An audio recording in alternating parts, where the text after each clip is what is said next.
सबसे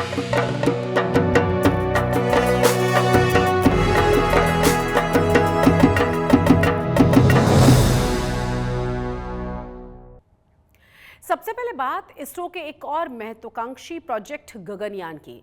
चांद और सूरज के बाद हिंदुस्तान एक बार फिर से अंतरिक्ष पर इतिहास रचने की तैयारी में है। दरअसल भारतीय अंतरिक्ष एजेंसी इसरो अपने गगनयान मिशन पर काम कर रही है। आज तिरुवनंतपुरम में गगनयान पर सवार होने वाले अंतरिक्ष यात्रियों के नामों पर पीएम नरेंद्र मोदी ने पर्दा उठाया है। आइए मिलते हैं हुनर और कौशल के धनी गगनयान के इन अंतरिक्ष यात्रियों से। Group captain Prashanth Balakrishnan Nair, group captain Ajit Krishnan, group captain Angad Pratap, wing commander Shubhanshu Shukla. ये हिंदुस्तान के वो 4 महारथी हैं जो कड़ी ट्रेनिंग के बाद इसरो के अहम मिशन के लिए चुने गए हैं। ये सभी भारतीय वायुसेना के टेस्ट पायलट हैं, जिन्हें प्रधानमंत्री नरेंद्र मोदी ने पहली बार दुनिया के सामने पेश किया। गगनयान मिशन के लिए चुने गए इन 4 टेस्ट पायलट का नाम है ग्रुप कैप्टन प्रशांत नायर, अजित कृष्णन, अंगद प्रताप और विंग कमांडर शुभांशु शुक्ला। ये चारों देश के वो टेस्ट पायलट हैं जो हर तरह के फाइटर जेट्स उड़ा चुके हैं, और ये हर तरह के फाइटर जेट्स की कमी और खासियत जानते हैं। इसलिए इन्हें गगनयान एस्ट्रोनॉट ट्रेनिंग के लिए चुना गया है, जिन्हें प्रधानमंत्री नरेंद्र मोदी ने आज तिरुवनंतपुरम में अपने हाथों से एस्ट्रोनॉट रिंग्स पहनाए। देश पहली बार अपने 4 गगनयान यात्रियों से परिचित हुआ। ये सिर्फ 4 नाम और 4 इंसान नहीं है, ये 140 करोड़ एस्पिरेशंस को स्पेस में ले जाने वाली 4 शक्तियां हैं। गगनयान मिशन के लिए चुने गए इन 4 की रूस में ट्रेनिंग हो चुकी है और फिलहाल बेंगलुरु में एस्ट्रोनॉट ट्रेनिंग फैसिलिटी में इनकी ट्रेनिंग चल रही है। साल 2018 में मिशन गगनयान के ऐलान के बाद सैकड़ों पायलट्स ने भारत का पहला अंतरिक्ष यात्री बनने की प्रक्रिया में भाग लिया था। कई पैमानों पर इन पायलट्स के टेस्ट दिए गए। इस टेस्ट के बाद सितंबर 2019 में फर्स्ट लेवल सिलेक्शन पूरा हुआ, जिसके तहत 12 पायलट ही इसमें जगह बना पाए। फिर साल 2020 की शुरुआत में इन 12 पायलट्स में से आखिरी 4 का चयन हुआ, जिन्हें एस्ट्रोनॉट की ट्रेनिंग के लिए रूस भेजा गया था। हालांकि कोरोना के चलते उनकी ट्रेनिंग में देरी हुई। 2021 में रूस में उनकी ट्रेनिंग पूरी हुई, जिसके बाद से देश की आर्म्ड फोर्सेस के साथ और इसरो के अलग अलग संस्थानों में उनकी फिजिकल और टेक्निकल ट्रेनिंग जारी है। इसरो ने बेंगलुरु में ह्यूमन स्पेस फ्लाइट सेंटर भी बनाया है, जहां एस्ट्रोनॉट ट्रेनिंग फैसिलिटी में पायलट्स स्पेशल ट्रेनिंग ले रहे हैं। 40 वर्ष के बाद कोई भारतीय अंतरिक्ष में जाने वाला है, लेकिन इस बार टाइम भी हमारा है, काउंटडाउन भी हमारा है और रॉकेट भी हमारा है। गगनयान मिशन की अहमियत प्रधानमंत्री नरेंद्र मोदी के इस बयान से समझी जा सकती है। इस मिशन के लिए चुने गए वायुसेना के इन वीर योद्धाओं पर पूरा देश फख्र कर रहा है। हालांकि ये 4 गगनयान मिशन पर उड़ान नहीं भरेंगे। इनमें से 2 या 3 टेस्ट पायलट गगनयान मिशन के लिए चुने जाएंगे। Wing commander Shubhanshu Shukla.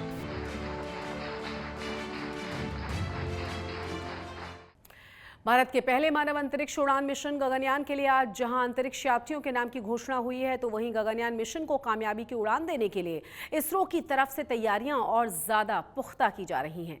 तो आइए आपको बताते हैं मिशन गगनयान के बारे में।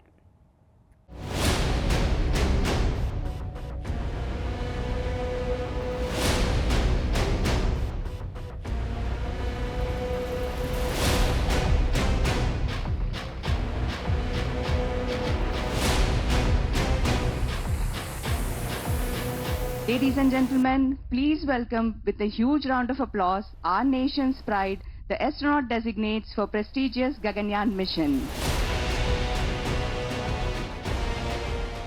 पहले चंद्रयान, फिर मिशन आदित्य एल की कामयाबी के बाद इसरो ने अब अपने पहले मानव अंतरिक्ष मिशन गगनयान पर काम तेज कर दिया है। Group Captain Prashant Balakrishnan Nair. Group Captain Ajit Krishnan. Group Captain Angad Pratap. Wing Commander Shubhanshu Shukla. मंगलवार 27 फरवरी 2024 को विक्रम साराभाई अंतरिक्ष केंद्र में 4 अंतरिक्ष यात्रियों के नाम के खुलासे के बाद इसरो का गगनयान अपनी उड़ान की हुंकार भर रहा है।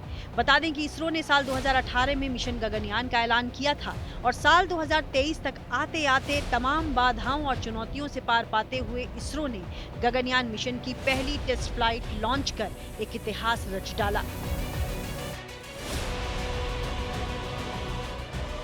चलिए आपको बताते हैं इसरो का ये महत्वपूर्ण मिशन गगनयान आखिर क्या है।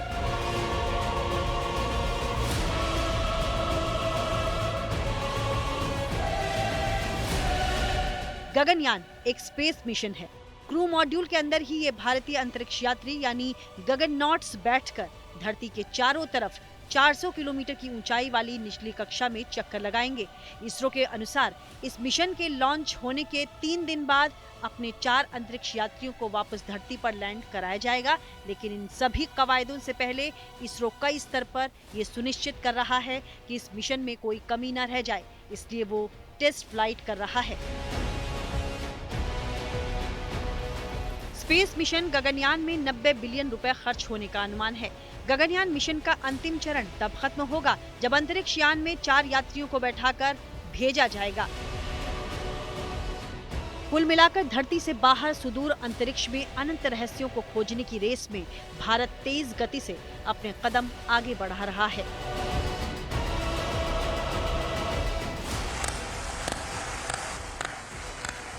भारत माता की, भारत माता की, माता की। गुजरात में कांग्रेस को फिर से झटका लगा है। 6 बार के सांसद और पूर्व केंद्रीय मंत्री नारायण राठवा अपने बेटे और समर्थकों के साथ बीजेपी में शामिल हो गए हैं। राठवा के नाम की चर्चाएं लोकसभा उम्मीदवारों की फहरिस्त में भी हैं।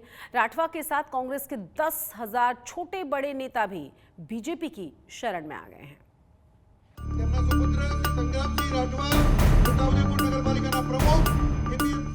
चुनाव सिर पर है। गुजरात कांग्रेस के बिखरने का सिलसिला भी जारी है। 6 बार के कांग्रेस सांसद और पूर्व केंद्रीय मंत्री नारायण राठवा अपने बेटे के साथ भाजपा के भगभग ब्रिगेड का हिस्सा बन गए हैं। गांधीनगर में भाजपा के मुख्यालय कमलम में राठवा और उनके समर्थकों की कतार बहुत लंबी थी। इन दोनों के अलावा सौराष्ट्र और मध्य गुजरात से चुनाव लड़े हुए और हारे हुए 10,000 से ज्यादा नेता कार्यकर्ताओं ने भाजपा का दामन थाम लिया। गुजरात भाजपा के अध्यक्ष CR पाटिल का ऑपरेशन लोटस जोर शोर से चल रहा है। CR पाटिल इस उपलब्धि को ऐतिहासिक बता रहे हैं।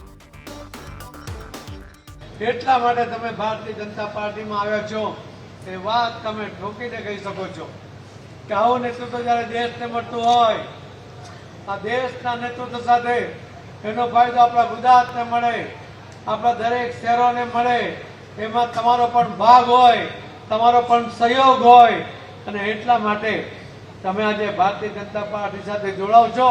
હું આપ સૌનું સ્વાગત કરું છું।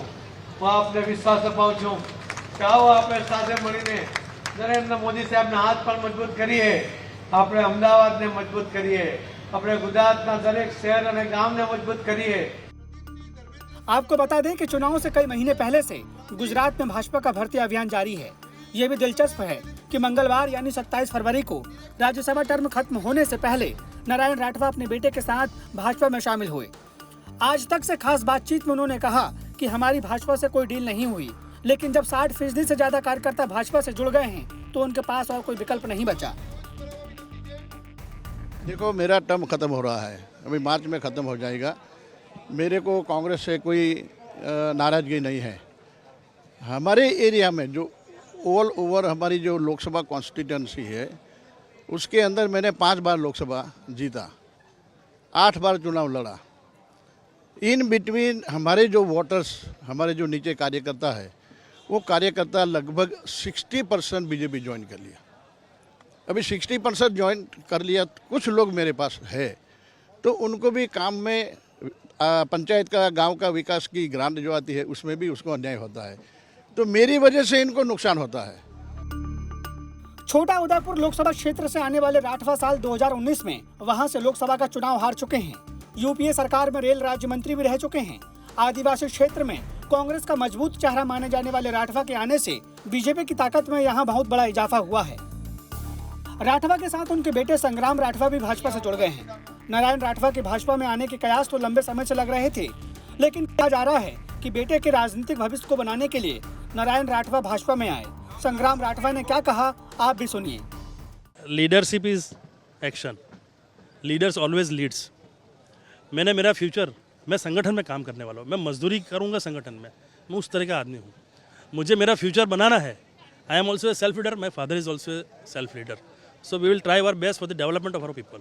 यही मेरा आशा। क्या कोई भरोसा दिया है पार्टी ने, टिकट देगी या किस तरह का चुनाव लड़ेगी? कौन सा भरोसा दिया है भाजपा ने आने के लिए? भाजपा ने हमें यहाँ भारतीय जनता पार्टी का कार्यकर्ता बनने का जो मौका दिया, इसीलिए मैं आदरणीय CR पाटिल साहब, कुरचंद ददफिया जी और आने वाले हमारे समय में हमारे नरेंद्र मोदी जी जो बम्पर मेजोरिटी से प्रधानमंत्री बनने वाले हैं। जब कांग्रेस नेता राहुल गांधी की भारत जोड़ो न्याय यात्रा 7 मार्च से गुजरात में प्रवेश करने को तैयार है, उस वक्त राठवा के दबदबे वाले आदिवासी इलाके छोटा उदयपुर में कांग्रेस को बड़ा झटका लगा है। खुद राठवा दावा कर रहे हैं कि 2024 के चुनाव में कांग्रेस की हार निश्चित है। माननीय वडाप्रधान श्री नरेंद्र भाई मोदी साहब का जो 6 साल मैंने एडमिनिस्ट्रेशन देखा, राज्यसभा में मेंबर और लोकसभा में भी हमने उसकी पूरी संज्ञान में लिया उसका वहीवट, तो उसके हिसाब से सर्वांगीण विकास जो करना है और हम अलग अलग चलते रहेंगे, तो ये हमारे कार्यकर्ता, हमारे गाँव के जो लोग हैं जो हमारे पीछे खड़े थे, उसको नहीं हो रहा है, उसका विकास का काम नहीं हो रहा है। तो ये सर्वांगीण विकास जो करना है इनको भी साथ में लेना है, तो मैं साथ में जोड़ जाऊं बीजेपी में, और जोड़ के साथ में जो बाकी रहे हैं उसको साथ में काम भी मिले और उसका आर्थिक सहयोग भी हो जाएगा। हालांकि राठवा अपने सियासी भविष्य को लेकर चुप हैं, लेकिन ये भी कहा जा रहा है कि भाजपा उन्हें लोकसभा चुनाव में उतार सकती है। छोटा उदयपुर सीट पर भाजपा का कब्जा है। गीताबेन राठवा यहाँ से सांसद हैं, लेकिन माना जा रहा है कि भाजपा यहाँ चेहरा बदलने के मूड में है। गांधीनगर से ब्रिजेश दोषी के साथ आज तक ब्यूरो। गुजरात में लोकसभा चुनाव के लिए उम्मीदवारों की तलाश शुरू हो चुकी है, लेकिन 2 ऐसे नाम भी हैं जिनकी उम्मीदवारी पर कोई सुबह अभी तक नहीं है। एक नाम है गांधीनगर के केंद्रीय गृह मंत्री अमित शाह का। तो अमित शाह मंगलवार को अपने क्षेत्र के मतदाताओं से मिले हैं। केंद्रीय गृह मंत्री अमित शाह का गांधीनगर से वैसा ही रिश्ता है जैसा पीएम मोदी का वाराणसी लोकसभा सीट से। गांधीनगर में अमित शाह की लोकप्रियता का दूर दूर तक कोई प्रतिद्वंदी नहीं है।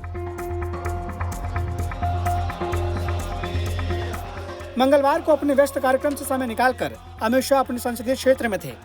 सबसे पहले वो गांधीनगर में नवनिर्मित कपिलेश्वर महादेव मंदिर पहुंचे और यहां पूजा अर्चना की।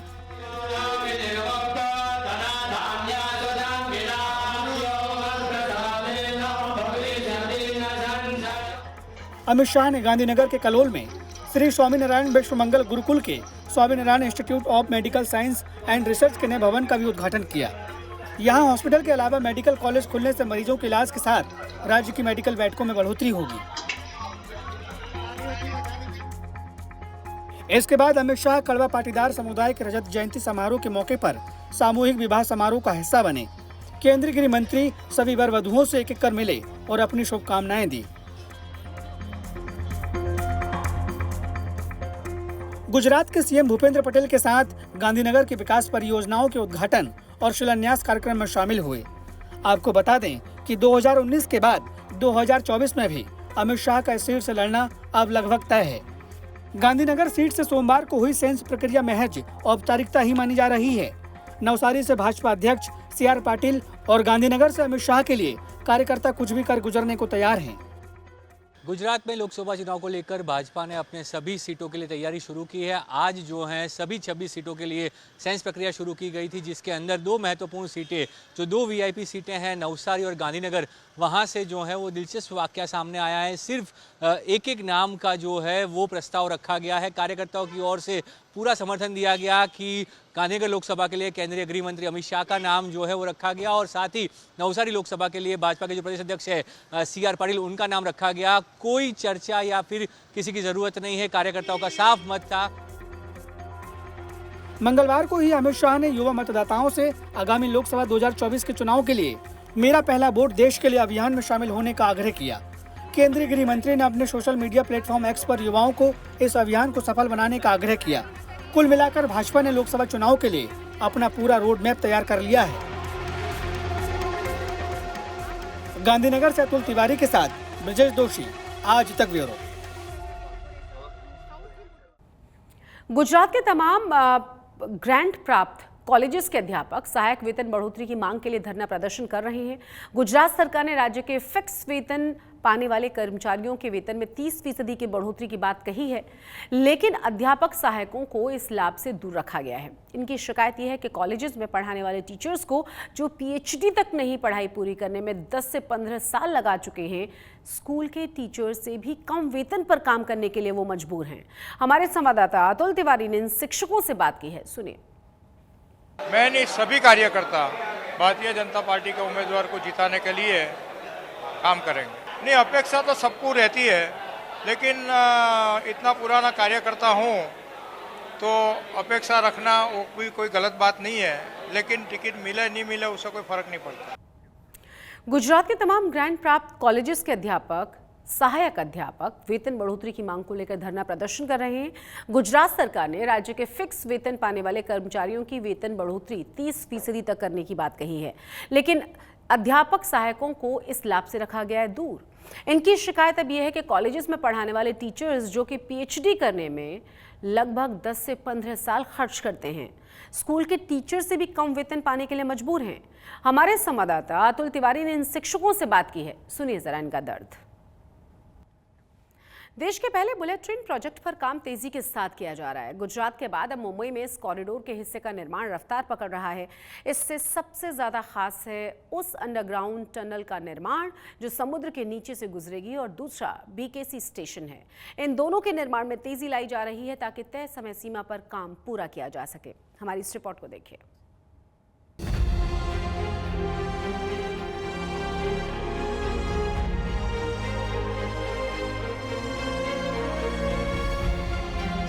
मुंबई और अहमदाबाद के बीच हाई स्पीड बुलेट ट्रेन का सपना जल्द साकार होने वाला है। ऐसा इसलिए क्योंकि इस प्रोजेक्ट पर चल रहा काम अब रफ्तार पकड़ चुका है। खास तौर से मुंबई में बुलेट ट्रेन कॉरिडोर के सबसे खास हिस्से के निर्माण में अब और देर नहीं होगी। बुलेट ट्रेन के कॉरिडोर का यह हिस्सा वो अंडरग्राउंड टनल है जो मुंबई के विक्रोली से ठाणे के बीच बनने जा रही है।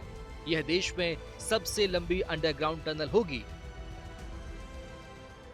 ये जो टनल का काम जो शुरू करने वाले हैं वो भी सबसे ज़्यादा महत्वपूर्ण होने वाला है, क्योंकि इस टनल को बनाने के लिए एक स्पेशल मशीन होती है जिसको बोरिंग मशीन कहा जाता है। उस मशीन को इस इलाके में लाया जाएगा और उसके बाद जो 21 किलोमीटर का स्ट्रेच है वो खोदना शुरू किया जाएगा। इस हिस्से को तकरीबन करने के लिए अंडर डीप जो खुदाई होगी उसको करने के लिए पहले तो मशीन को तकरीबन 2 से 3 महीना असेंबल करने में जाएगा और उसके बाद यहाँ पर काम शुरू किया जाएगा और सबसे महत्वपूर्ण हिस्सा बुलेट ट्रेन का यहाँ से निकलेगा। दरअसल हाई स्पीड बुलेट ट्रेन की रफ्तार कम से कम 250 किलोमीटर प्रति घंटे होती है। लिहाजा मुंबई के भीड़ भरे विक्रोली इलाके से शुरू हो रही टनल का निर्माण बड़ी चुनौती है। खास बात ये भी है कि टनल का 7 किलोमीटर हिस्सा समुद्र के अंदर से होकर गुजरेगा। लिहाजा बड़ी सावधानी से इस निर्माण कार्य को पूरा करने की कवायद चल रही है। बहुत ही कॉम्प्लेक्स प्रोजेक्ट है। दुनिया में बहुत कम जगह पे इतना बड़ा कॉम्प्लेक्सिटी को चैलेंज को लिया जाता है and we have taken it up with lots and lots of scientific research. वहीं मुंबई के बांद्रा में बनने वाला बुलेट ट्रेन का BKC स्टेशन भी सबसे अलग होगा। इसे 10 मंजिला इमारत के रूप में बनाया जाएगा। यहाँ से चलकर बुलेट ट्रेन अहमदाबाद में साबरमती स्टेशन तक जाएगी। मुंबई में बन रहे बीकेसी स्टेशन पर भी लगातार काम जारी है। ये बीकेसी का इलाका है, सबसे पेचीदा इलाकों में से एक माना जाता है क्योंकि ये हाई सेंसिटिव एरिया है। वहीं यहाँ पर इतनी सारी बड़ी इमारतें हैं तो इस तरीके का कंस्ट्रक्शन करना बेहद ही मुश्किल कार्य होता है। वहीं लगातार यहाँ पर जो कार्य है इस पूरे बीकेसी स्टेशन को बनाने का वो किया जा रहा है। आप देखिए किस तरीके से इस स्टेशन को शेप दिया जा रहा है और लगातार 24 घंटे यहाँ पर काम किया जा रहा है। रेल मंत्री अश्विनी वैष्णव ने खुद मुंबई में बुलेट ट्रेन प्रोजेक्ट की साइट पर चल रहे कामकाज का जायजा लिया। इस ट्रेन को सबसे पहले सूरत से बिलीमोरा सेक्शन के बीच चलाया जाएगा। इसके लिए अगस्त 2026 की डेडलाइन तय की गई है। कोई भी बड़ा लॉन्गिट्यूडिनल जब प्रोजेक्ट होता है, लीनियर प्रोजेक्ट होता है, उसकी हमेशा ओपनिंग सेक्शन बाय सेक्शन होती है। हमेशा ऐसा इंजीनियरिंग में एक पद्धति है ये। तो पहला सेक्शन ओपन होगा, फिर दूसरे सेक्शंस एक के बाद एक के बाद एक के बाद इस तरह से ओपन होंगे। तो अगस्त 2026 का टारगेट लेके चल रहे हैं। मुंबई से अहमदाबाद के बीच बुलेट ट्रेन के 12 स्टेशन होंगे। यह ट्रेन अधिकतम 350 किलोमीटर प्रति घंटे की रफ्तार से चलेगी और 2 से पौने 3 घंटे तक में 508 किलोमीटर की दूरी तय करेगी। इसके रूट में से 351 किलोमीटर हिस्सा गुजरात में और 157 किलोमीटर हिस्सा महाराष्ट्र में है। जापान की मदद से बन रहे Mumbai Ahmedabad bullet train corridor का शिलान्यास 2017 में किया गया था। यह परियोजना 2028 तक पूरी होने के आसार हैं। इससे न केवल मुसाफिरों का सफर आसान होगा बल्कि मुंबई और अहमदाबाद के बीच आर्थिक गतिविधियों की भी रफ्तार पकड़ने की उम्मीद है। पारस दामा, मुंबई।